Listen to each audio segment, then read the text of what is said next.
Hello, Star Citizens, and welcome to Review Every Ship by CitizenCon 2024. The point is to give an update on every ship since some haven't had a video made about them in years, and others, the information is simply too spread apart for you to make a helpful decision.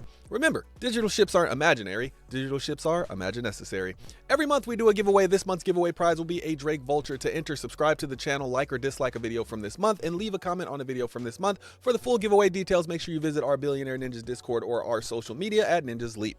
Today, we end our Drake interplanetary run. We have reached, well, when you look at that, the Drake Vulture, and it has 0 variants. For the price, the Vulture as of 3.23.1a is $175 standalone, $160 warbond, and was $120 at concept.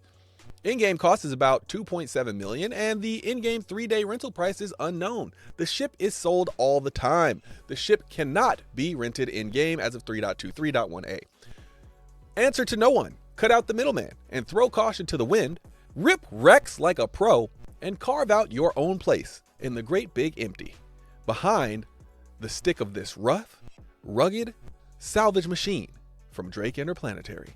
Vulture, the quicker pricker upper. The quilted quicker picker upper. Bounty. For measurements, the Vulture has a length of 34 meters, beam of 16, height of 9, and it is a size 2 small ship. Its minimum crew is 1 and its maximum crew is 1. It can carry 12 SCU. The claim time for the Vulture is about 9 minutes, expedited is about 3 minutes, and the expedited fee is about $3,100 as of 3.23.1a. The Vulture has a top SCM speed of 160, which is below average overall. For its class, it is way below average and is the 3rd worst in the game. For its nav speed, it is 1050, which is about average overall, but that is way below average for its class, reaching 4th worst in the game. For maneuverability, it has slightly below average maneuverability overall, and way below average maneuverability for its class, reaching 3rd worst. For fuel, it has slightly above average hydrogen and below average quantum capacity overall, but for its class, it has way above average hydrogen capacity and below average quantum capacity. For weapons, the Vulture has 2 size 1 Bulldog laser repeaters, no remote turrets, no manned turrets, and no missiles.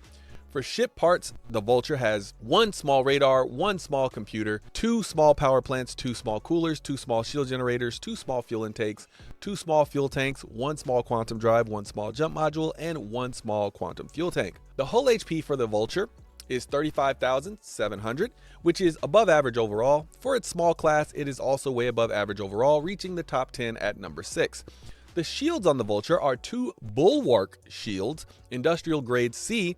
These are bubble type shields. The HP is 3,000 total and regen rate is 134 HP per second. For quantum stats, the Vulture has the Goliath industrial grade C quantum drive. It takes about 5 minutes to go 20 million kilometers and maxes out its range at about 100 gigameters. The quantum capability on this one is planetary. Planetary means you will be able to travel to another planet in the solar system one way, but you will need to refuel when you get there. For special features and amenities, a shower, restroom combo, a kitchenette, a bed, armor storage, weapon storage, scraper beams for salvage, an integrated tractor rig for beaming in collected materials, and the ability to craft multi-tools from the salvage module at the stern of the ship.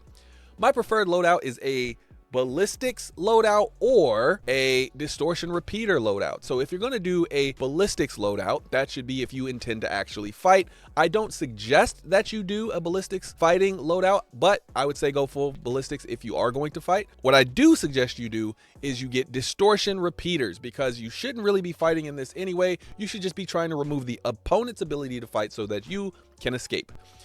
Swap the stock shields for Palisade shields, swap the stock power plant for the Breton power plant, and swap the stock coolers for the Ultra Flow coolers, and swap the stock quantum drive for a Colossus quantum drive. Now it's time to rate this ship. A rating I rate from 1 to 10. My 1 is only buy if you have a unique reason that is specific to you or because you like the looks of the ship. My 10 is basically if you have the money, this ship is almost guaranteed to be useful to you in the game.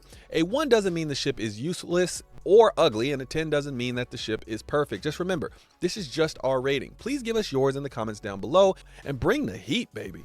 We want the smoke and the chimney. Woohoo, let's fuck. Steve, did you censor me? I don't have time to address this right now. My rating for this ship overall is a 7. Let's start with what I like about the ship. Well, I mean, if we're being honest here, this thing still basically prints money even after they nerfed salvage gameplay. Not to mention, it's one of the most fun gameplay loops in Star Citizen. I mean, there are only 2 ships that can do salvage, both of which are fairly cheap for what you get, and this is the only one that was created to run solo, albeit the Reclaimer can be soloed if you really know what you're doing. I love the look of it also. Like, I love the way the Vulture looks. It also has decent facilities inside. I love the redundancy of all the parts. It also has one of the most extensive paint skin libraries in the game, with at least 11 different paints available that I could find at least. Now, what are the issues? I wish it carried a bit more cargo. Now, I'm not talking about making this a full-on cargo ship. I think 24 around that would have been good. I also wish, because of the cost, that it had an extra bed. Yes, it's a solo ship, but at $175, we're pushing the limits of what most people are willing to spend on a solo ship. But I know a lot of people that wouldn't mind sharing the price of one of these with a friend. But maybe a slightly larger ship around the $275 to $300 range will split the difference between this and the Reclaimer in the future. So maybe that's what they're saving that for. So, how would I fix this ship? I think, like I said, the 24 SCU would have been a bit more reasonable, but I suppose they can just fix that by balancing the value of RMC, which is the recycled material composite that the Vulture collects during salvage operations. I also think they could easily just remove the weapons from ships like this and make them tougher with a higher SCM and nav mode speed, because the size 1s are laughable, but at the same time, I know some folks would rather take their chance in a fight because they are just that good at piloting. So I get why they made that choice. So who is this ship for? This ship is for pretty much anyone who likes the smell of digital money in the morning. It's a fun and rewarding gameplay ship where it can be done solo or multi-crew. This is for the person less interested in combat and more interested in the industrial side of things, or at least for someone who likes to take a break from the send bullets, receive bullets type of gameplay. So why is it a 7? Well, it's a niche type of ship, and weirdly enough, it reminds me, I think, of the Nautilus, I want to say, and why this ship received a similar score. Its main gameplay loop is obvious, but it has some little notes about it that bump it up just a notch. On the Nautilus, it was the cargo capacity and the gigantic turret.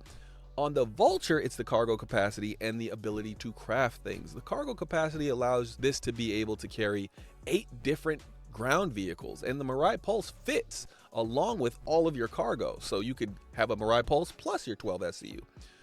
And those other 8 vehicles, they fit. I think the Cyclone requires a little bit of work to get in there, but you can get it in there. The other thing I would say is I imagine this craft thing being able to do some other things in the future. I'm not 100% sure what it'll be able to do, but I can imagine that getting a few more uses as far as making salvage ships able to craft a few more things. I'm not sure what those things will be, but I am very much so in the mindset that it'll be more than what it can do now. So I think that kind of adds a little bit of spice to this. I imagine using this ship exactly as intended to do salvage runs, but a little bit of cargo. If I just happen to find something worth trading along the way, I also imagine salvage becoming a bigger deal than we think. And us being able to potentially salvage built-in structures like buildings and sheds on outposts. Maybe the Vulture might be able to do like small things like sheds and stuff, but I can see that being a big deal if it happens. But who knows if we'll even get that type of gameplay, but that's kind of some hopium right there. But at the same time, I do think the Vulture, even as is, without any of the extra stuff that I'm saying, I do think it's a pretty solid ship just on what it can do now. But I do think, you know, if you've been paying attention to the development, that the Vulture is looking like it's going to have a few more things that it can do in the future, and as well as the Reclaimer. Now, I know you're here for our rating, but if you really want a ship, go buy it. We won't stop you. Or even better, all ships can be earned in-game once the game releases, and some you can purchase in-game right now. These are just our ratings, but when you spend, it's your money. My opinion, this is one of the few ships where the immediate profits that you can earn from it in-game pretty much justify the out-of-game price, as long as you got a few solid CCUs or you got it for less than $150. I own one, but I'm not sure if it will stay in the fleet once I get that slightly larger Big Brother that I was talking about. Not as massive as the Reclaimer, but it'll be, somewhere between the Reclaimer and the Vulture.